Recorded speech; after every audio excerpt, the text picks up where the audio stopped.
Salam sejahtera pemirsa budiman, selalu rindu jumpa kembali saudara di Dimensi Iman Kristiani, acara yang melalui pelayanan media Antioquia Pama kami rancang, kami kemas, kami siapkan khusus bagi saudara guna gali pertanyaan, cari jawaban, bangun pemahaman perihal berbagai fenomena dalam keseharian kehidupan kekristenan kita. Saudara, topik yang akan kita angkat hari ini untuk jadi pokok bahasan dalam bincang-bincang kita adalah sebuah gugatan. Adakah Tuhan? Dan untuk itu sudah hadir bersama kita kedua narasumber kita, Bapak Manao dan Ibu Sorta. Kita sapa dulu mereka, pemirsa. Shalom Pak Manao. Shalom, Tuhan berkati. Shalom Bu Sorta. Shalom. Dan tentu saja saudara, hadir bersama kita, Pendeta Bigman Sirait, bersama-sama beliau. Kita akan kejar semua pertanyaan, kita akan gali semua jawaban. Shalom Pak Bigman. Shalom manis. Saudaraku yang kekasih, gugatan Tuhan ada apa tidak? Bagi orang beragama tentu sebuah kelancangan, bukan? Tetapi itulah fakta yang ada di dalam sejarah. Dan orang menyebutnya sebagai ateis. Tapi sejak kapan? Nah, itu menjadi pertanyaan yang menarik. Sejak komuniskah? Atau bahkan jauh sebelumnya? Apa kata Alkitab? Ini akan kita diskusikan. Namun sebelum kita lanjut, saudara, kita akan lebih dulu berdoa dan kita minta Pak Manao untuk pimpin dalam doa. Ya. Kita satu dalam doa. Maha besar Engkau Allah kami yang kami sembah, yang kami panggil Bapa di dalam Yesus Kristus Tuhan. Kalau pada saat ini kami boleh bersekutu di tempat ini untuk boleh menggali kebenaran firman-Mu, sehingga pertanyaan-pertanyaan yang selama ini membenak di dalam hati dan pikiran banyak orang boleh terjawab sudah Tuhan sesuai dengan kebenaran firman-Mu. Engkau berkati Pak Bigman yang akan memberikan kami jawaban-jawaban lewat kebenaran firman-Mu. Dan kami semua boleh diberkati. Tuhan memberkati. Dalam nama Yesus Kristus Tuhan kami telah berdoa dan mengucap syukur. Amin. Amin. Saudaraku yang kekasih, di dalam kitab Mazmur menjadi menarik ketika kemudian Daud di dalam pergumulannya yang mengatakan begini. Mazmur nomor 14 ayat 1 dan seterusnya. Untuk pemimpin biduan dari Daud, orang bebal berkata dalam hatinya, tidak ada Allah. Busuk dan jijik perbuatan mereka. Tidak ada yang berbuat baik. Tuhan memandang ke bawah dari sorga kepada anak-anak manusia untuk melihat. Apakah ada yang berakal budi dan yang mencari Allah? Mereka semua telah menyeleweng. Semuanya telah bejat. Tidak ada seorang pun yang berbuat baik. Kalau saudara baca ke bawah lagi akan makin jelas. Lalu Paulus pun mengutip ini di dalam Roma pasal 3 menjadi gambaran dan gugatan Paulus yang sangat keras. Bahwa tidak ada seorang yang berakal budi, tidak ada seorang yang mencari Allah.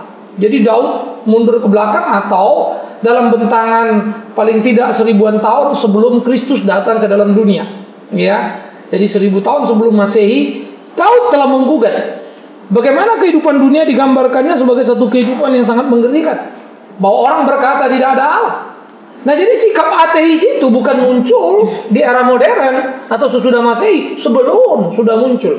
Artinya juga menunjukkan betapa keberdosaan itu sudah sangat tua. Setua umur manusia lah perlawanan terhadap Allah. Setua umur manusia lah gugatan terhadap Allah. Allah itu ada apa tidak? Ya. Sehingga seperti kemudian apa yang dilakukan Kain, kita mundur lagi ke belakang. Ketika membunuh Habel, lalu Tuhan bertanya dan dia berkata, apa urusanku? Emang aku jaga adikku? Ya. Sebetulnya apa yang dilakukan Kain kan gugatan terhadap Allah.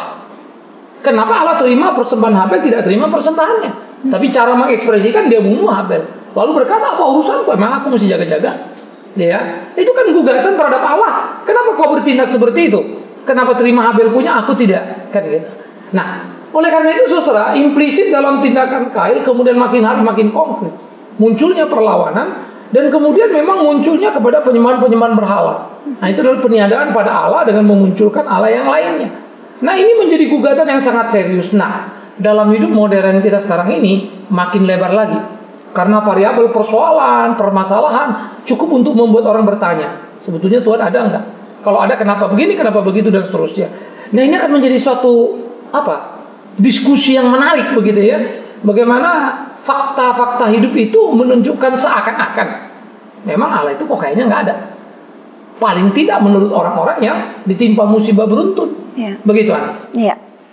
Pak Manau, ladies first. Oke. Saya dengan Bu Sorta lebih dulu. Bu Sorta, pernahkah ada saat di dalam hidup Bu Sorta di mana disadari atau tidak gugatan itu lalu muncul juga dalam diri Bu Sorta? Adakah Tuhan?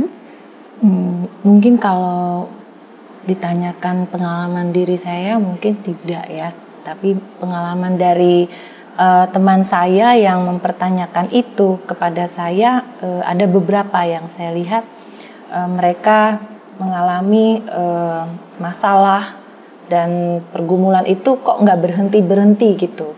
Walaupun sudah dikasih jalan keluar, misal kalau begini gimana sih jalan keluar, kita kasih advice, tapi udah di jalan dia jatuh ke masalah yang lain, jatuh lagi ke masalah yang sepertinya lingkaran setan gitu, nggak keluar-keluar. Akhirnya itu menjadi pertanyaan, apakah Tuhan memang tidak ada atau tidak berpihak kepada saya? Nah, jadi itu mungkin yang bisa saya sampaikan. Kalau secara pribadi saya sendiri menyadari dan mengakui keberadaan Tuhan itu ketika saya dulu waktu saya remaja itu kan sangat ugal-ugalan gitu ya. Dan menurut perhitungan manusia seharusnya saya tuh nggak panjang umur gitu loh. Nah tapi kenapa kok saya sampai beberapa kali luput dari bahaya? Saya menyadari dan mengakui pasti tuh ada kuasa di luar diri saya yang terus menyelamatkan saya sehingga saya bisa sampai sekarang masih bisa hidup gitu. Pengalaman terbalik ya. Iya. Jadi menolong bukan menggugat, tetapi justru menyadari Tuhan itu mengakui, ada. mengakui keberadaan Tuhan. Bu Sorta punya pengalaman pribadi dengan Tuhan dan itu jadi fondasi yang kokoh untuk tidak pernah ragu, nggak pernah punya gugatan terhadap keberadaan Tuhan. Pak Manau, pengalaman yang sama, pengalaman yang berbeda yang barangkali kita bisa bagi buat pemirsa. Kehidupan rohani saya belajar agama itu dari sejak SD, sekolah minggu. Dan rasa-rasanya saya juga hidup dalam keluarga yang memang kehidupan beragamanya itu ya termasuk ketat lah. Bapak mama saya aktif di gereja.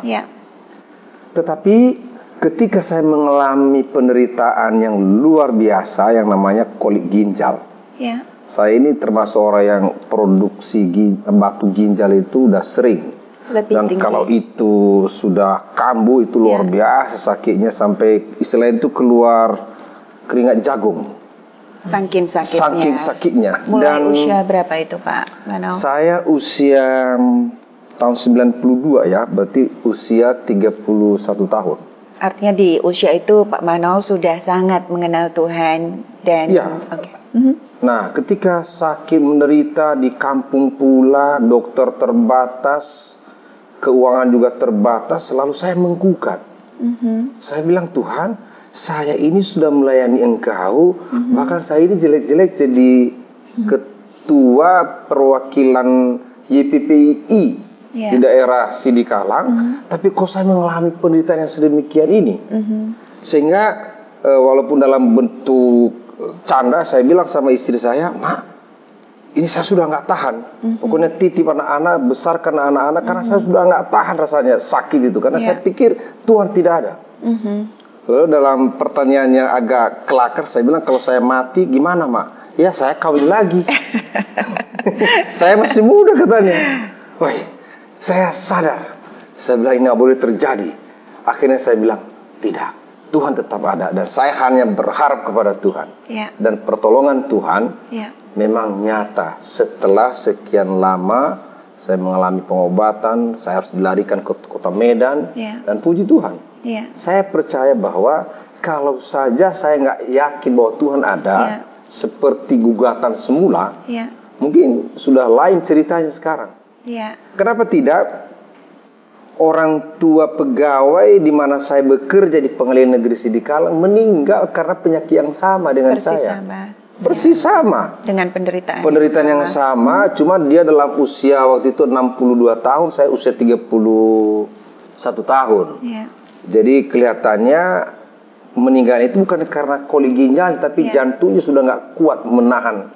Saya diberi kekuatan masih oleh Tuhan sampai hari ini. Kira-kira itu pengalaman saya secara pribadi. Kita beralih ke Bapak Pendeta. Pak Bigman, apa yang dibagi oleh Pak Manau dan Bu Sorta barangkali mewakili cukup banyak pemirsa. Artinya kalau kita coba membedah ini lewat beberapa trigger, beberapa starting point sehingga kita mulai menggugat. Jika tidak menggugat Tuhan ada atau tidak, barangkali kita menggugat di mana Tuhan ketika hal-hal yang buruk terjadi pada orang-orang yang baik. Pak Bigman, di mana Tuhan ketika hal-hal yang buruk terjadi pada orang-orang baik? Ini menarik karena sangat berkaitan dengan prasuposisi kita kan. Kita membangun satu teologi Tuhan itu maha kuasa, betul ya? Kita membangun sebuah teologi Tuhan itu maha tahu. Iya. Yang repot di dalam pemahaman yang benar itu kita memberi vonis karena dia maha kuasa dan maha tahu, pasti dia tahu kesulitan saya. Karena dia maha kuasa, dia mesti tolong saya. Jangan lama-lama dong, kan kira-kira gitu. Kalau mau dipercaya, kalau nggak mau saya tinggalkan, kira-kira begitu. Nah oleh karena itu semua agama sama. Ketika orang pergi ke dewa pun memberi sesajen, asumsinya semua sama. Nah, tinggal nanti sejauh mana dia bertahan terhadap hal itu. Lalu kemudian disinilah menjadi pergumulan yang sangat serius. Kalau kita membangun asumsi Tuhan seperti itu lalu kita tidak ditolong, ya pasti kita bilang Tuhan nggak ada. Kecewa. Buat apa kan gitu ya. Nah sehingga pergumulan-pergumulan hidup kita dalam kasih sayang Tuhan seperti Pak Manau cerita misalnya, ada satu stimulan terhadap pengharapan untuk sembuh karena fakta yang tadi sekedar guyon misalnya, tapi ada menciptakan satu ide pikiran yang jadi berbeda. Kayak menstimulan sebuah semangat. Lalu semangat itu muncul. Lalu kita pikir-pikir lagi. Loh, sebetulnya semangat itu muncul kenapa ya? Apa karena guyonan itu lalu kita perlu seperti itu? Next misalnya, atau sebetulnya itu bisa. Pada orang tertentu bisa, orang lain tidak. Tapi artinya, ternyata bukan itu, tapi bagaimana Tuhan menolong memakai itu. Kan gitu. Nah, sehingga kita tertolong. Tetapi jadi problem ketika orang beruntun seperti cerita Ibu Sorta tadi misalnya. Ngalamin temannya terus-menerus. Nggak sekalipun peluang ada. Sudah suruh doa-doa, selesai, datang lagi. Dia nggak mau. Datang sendiri. Bagaimana orang nggak sulit kalau kemudian anak sakit. Terus nggak sembuh-sembuh, dokter bilang berat. Lagi gitu suami selingkuh. Waduh. Lengkap. Siapa yang mau jadi kemudian suruh kuat lagi percaya sama Tuhan? Kan pasti dia bilang, kalau anak saya nggak sakit Pak, suami saya selingkuh, bodoh dah. Ini sakit loh. Pasti kan kita kasih judul. Walaupun anak nggak sakit, suami selingkuh, siapa yang mau? Kan gitu ya. Cuma rasanya kita punya kebenaran untuk menggugat Allah itu. Nah, kalau kita tanya kenapa tadi prasuposisi. Nah, inilah pentingnya kita membangun satu teologi atau pemahaman yang benar akan Tuhan dulu. Nah, ini penting sekali. Kalau nggak akan terjadi gugatan begitu. Kalau kita percaya Tuhan itu adalah pembuat mujizat yang terus-menerus, apapun pasti mujizat. Begitu mujizat nggak terjadi, ya sudah kita nggak percaya lagi. Berarti dia bohong. Padahal yang bangun itu kita. Memang betul Allah bisa bikin apapun, mujizat apapun. Tapi Allah tidak menjanjikan selalu apapun seperti yang kita mau. Tapi apa yang dia mau. Nah, kan kita mesti memahami itu. Apakah bukan mujizat kalau kita sakit tapi mampu bertahan? Apa bukan mujizat kalau kita miskin tapi jujur?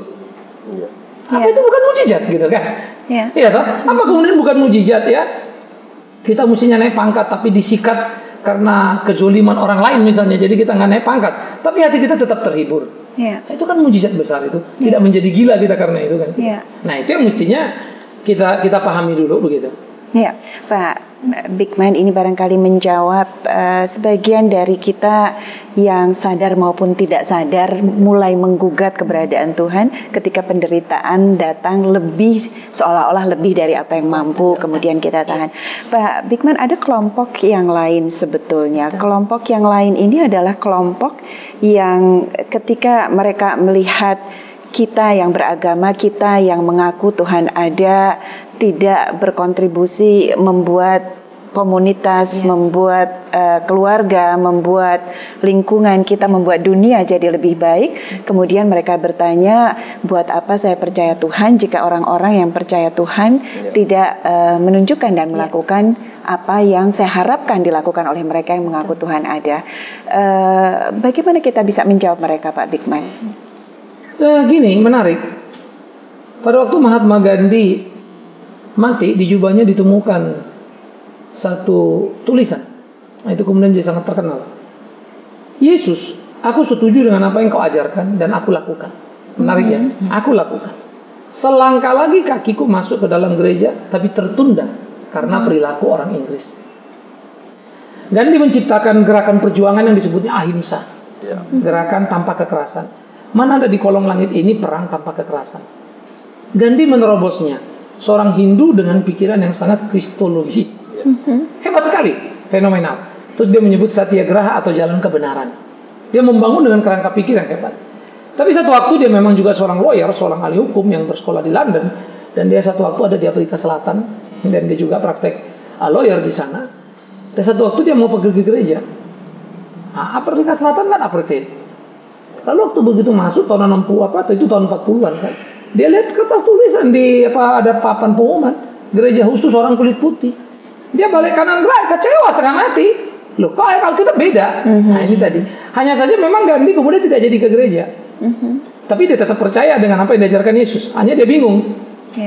Yang Anies katakan tadi kan orang justru kecewa ketika orang Kristen justru nggak tolong dia kan? Ya, yang mengaku gitu. Tuhan sampai ada. Kemudian dia nggak mau lagi kenal Tuhan kan? Gitu. Nah ini memang jadi fakta-fakta yang tidak bisa kita bantah. Banyak orang mengatakan ngapain ke gereja? Gereja omongnya uang dulu. Banyak orang yang kecewa. Jangan bilang orang yang kemudian punya persoalan tidak ditolong. Bahkan orang kaya pun sekali ke gereja udah ngomongin uang dulu dia lari udah. Wah gereja ini urusannya uang dulu. Saya sering dengar itu. Misalnya apa ini Tuhannya orang Kristen? Kalau gitu enak ikut Tuhan ya. Lebih hebat dari dukun kami gitu. Mati gak kita?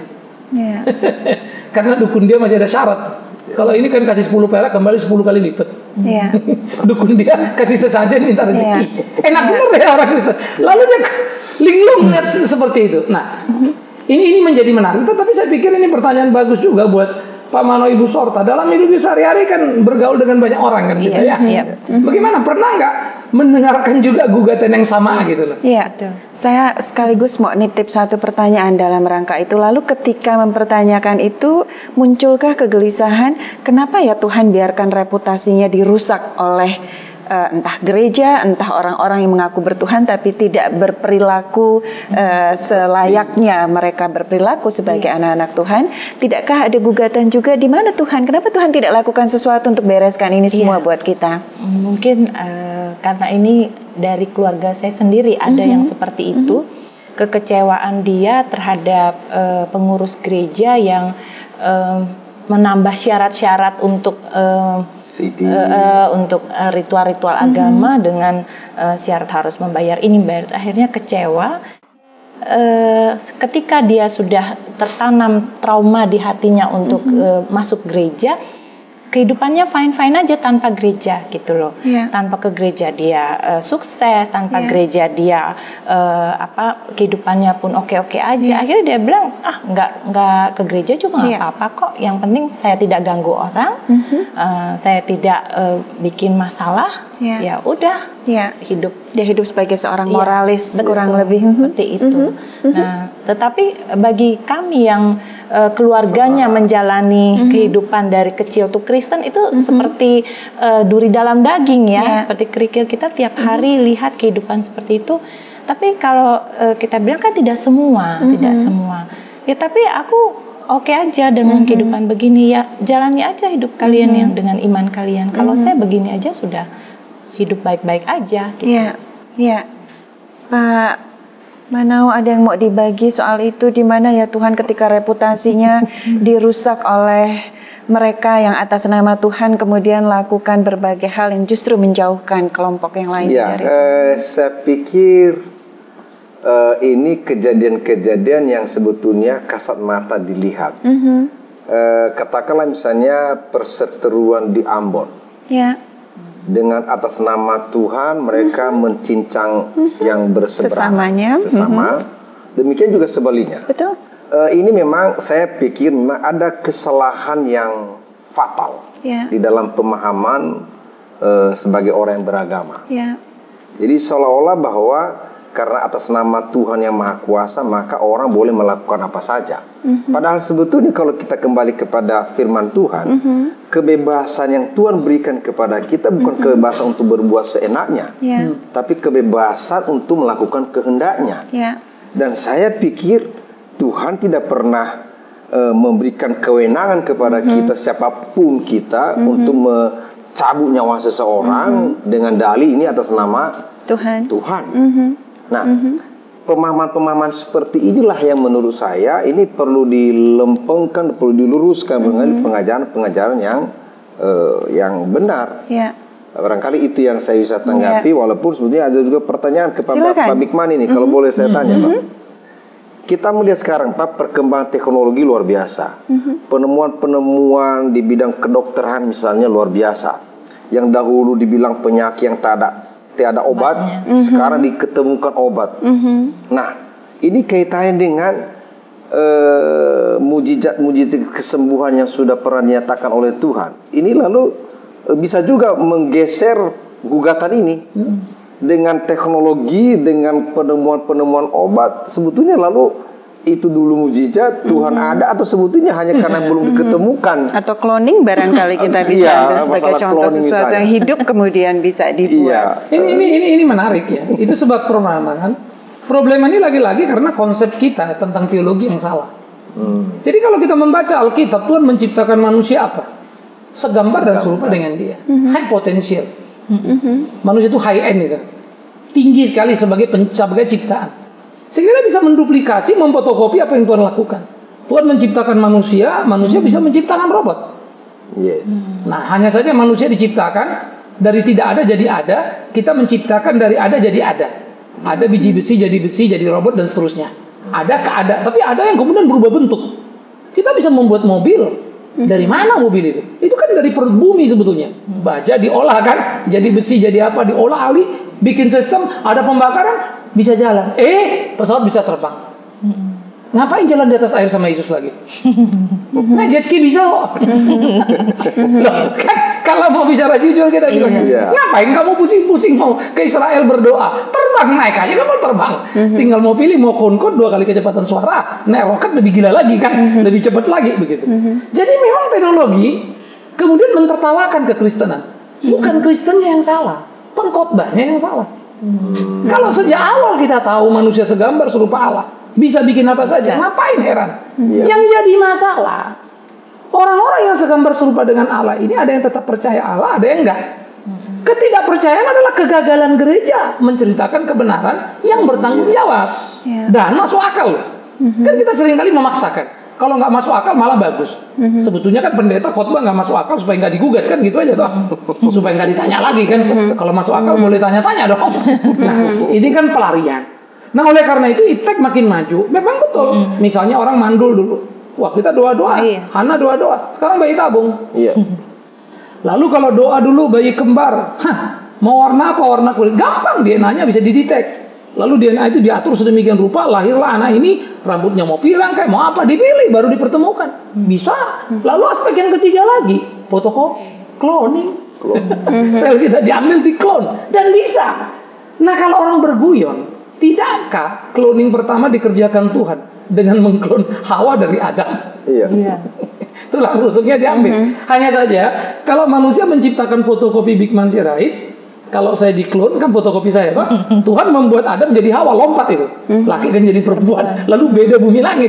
Nah, itu kan kalau saya suka bilang Tuhan itu humor. Kamu bisa, Nak, tapi nggak kayak aku. Kira-kira gitulah. Kenapa kamu bisa? Karena gambar dan rupaku. Harusnya manusia dengan keunggulannya kembali kepada Allah. Sayangnya tidak. Kalau kita bisa ke bulan, ke Mars, ya nggak usah heran lah. Wong Tuhan udah ngomong kok. Taklukkan semuanya. Kuasailah. Dia ngomong kok. Malah menurut saya terlambat kali kita ke Mars. Mestinya lebih cepat kalau nggak buru-buru berdosa ya. Nah, jadi sebetulnya nggak ada sesuatu yang jadi masalah serius di sana. Kalau format teologinya benar. Karena kita kembali. Tapi karena sudah diblok tadi kan, kalau sini, wah ini setan ini. Iptek itu setan gitu kan, melawan Tuhan. Ini yang dari Tuhan. Terjadilah benturan. Nah, akhirnya orang saintik kan makin kecewa. Marah, makin kesel. Sementara Kristen kalau tanya nggak bisa jawab. Pokoknya Tuhan. Ya makin jauh. Nggak ada yang salah dengan teknologi. Yang salah cuma satu. Kenapa melawan Tuhan dengan itu? Tapi kenapa mereka melawan Tuhan? Karena kecewa dengan ini. Yang ini menceritakan Tuhan ada, tapi Tuhan ada yang diceritakannya ketika digugat berubah. Loh, Tuhan itu ada apa enggak? Jadi sebetulnya yang terjadi perkelahian adalah antara orang tidak percaya dan orang percaya. Yang percaya tidak mampu mempertahankan statementnya bahwa Tuhan ada. Digugat di sini rubuh kan? Gara-gara rubuh Tuhan jadi nggak ada. Kan sebetulnya ironis. Karena kan Tuhan tuh memakai orang-orang percaya. Makanya kalau kita nggak bisa menjelaskan ya kita mesti malu. Tapi Pak Bigman, tidakkah ini kembali lagi kepada Tuhan? Artinya kita diajarkan bahwa keselamatan itu adalah hak prerogatif Tuhan. Tuhan menentukan siapa yang diselamatkan dan siapa yang tidak memiliki keselamatan. Artinya siapapun yang tidak diselamatkan memang akan selalu hidup dalam keyakinan bahwa Tuhan itu tidak ada dan ikat dulu sampai situ. Ini menjadi menarik. Kita tidak mungkin pernah bisa tahu siapa yang diselamatkan. Dan itu bukan bisnis kita. Bisnis kita adalah menceritakan siapa Tuhan. Jadi kita tidak juga boleh berkelit. Ya mungkin Tuhan nggak pilih dia Pak. Nanti dulu. Bagaimana kalau the last minute ketika dia mati, Tuhan Yesus aku percaya kau. Lalu dia mati. Kita nggak pernah dengar. Lalu pas ketemu di surga kaget dong. Tuhan kok dia gini? Kok dia percaya? Lalu Tuhan bilang, kau memang malas kau. 2 langkah lagi kau selesaikan, sudah terima Yesus dia. Lewat kupingmu kau dengar kau bahagia. Tapi kebahagiaanmu hilang. Kau dia percaya, kau tidak dengar. Tetap Tuhan bisa selamatkan kan? Nah itu bukan bisnis kita. Bisnis kita gimana? Nah supaya kita jangan juga bersembunyi lalu mengatakan ya udahlah memang Tuhan kali nggak selamatin dia maka dia gugat terus gitu kan? Ini lagi-lagi alih-alih ini cara agama ngeles berkelit, nggak boleh kan?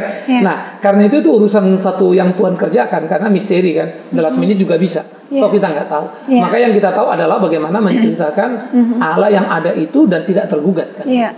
Pak Bigman, satu pertanyaan penutup. Stephen Hawking di bukunya yang terakhir mengklaim bahwa Big Bang mendekati pembuktian kebenaran dan jika itu benar layak sekali kita menggugat benarkah Tuhan ada. Karena ini keluar dari mulut seorang Stephen Hawking, begitu banyak orang menyimak, begitu